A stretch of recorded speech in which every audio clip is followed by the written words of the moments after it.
Bonjour à tous. Alors ici, la notion d'intégrale généralisée, nous devons étudier la convergence de l'intégrale généralisée de intégrale de moins l'infini à moins 1 de 1 sur t carré dt. Alors, on va poser une fonction qui va dépendre de la variable x, pour éviter de mettre ici moins l'infini. Donc ix, cette fonction ix, ça sera simplement la même chose que ça, mais au lieu de mettre de moins l'infini à moins 1, on va mettre de x à moins 1 de 1 sur t carré dt. Alors, on va pouvoir maintenant assez facilement trouver une primitive de cette fonction. La primitive de 1 sur t2, eh bien c'est moins 1 sur t. D'accord? Parce que la dérivée de moins 1 sur t, ça fait 1 sur t2.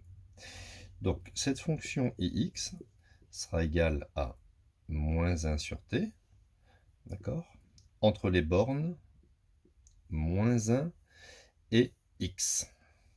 Alors ne vous inquiétez pas, ici on ne pourra jamais avoir t qui fait 0. Pourquoi?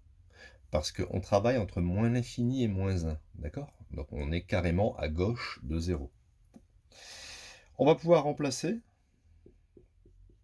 Donc ici je remplace d'abord ici t par moins 1, donc ça fait moins 1 sur moins 1. Ensuite il faut mettre un grand moins et remplacer ici t par x.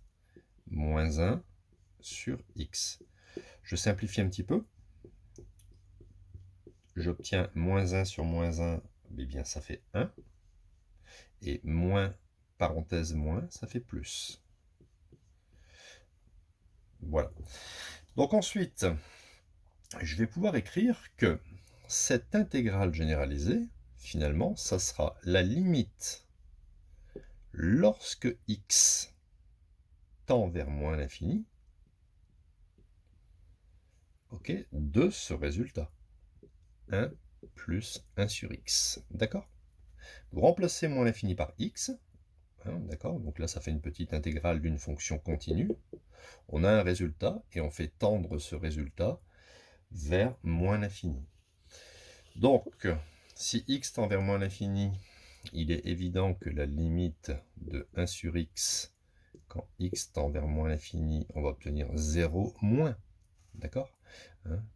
Quelque chose qui est légèrement inférieur à 0, style moins 0,00001. D'accord?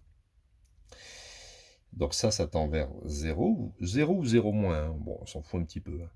Donc qu'est-ce qui reste? Il reste limite de 1 qui fait 1. Donc c'est bien un réel.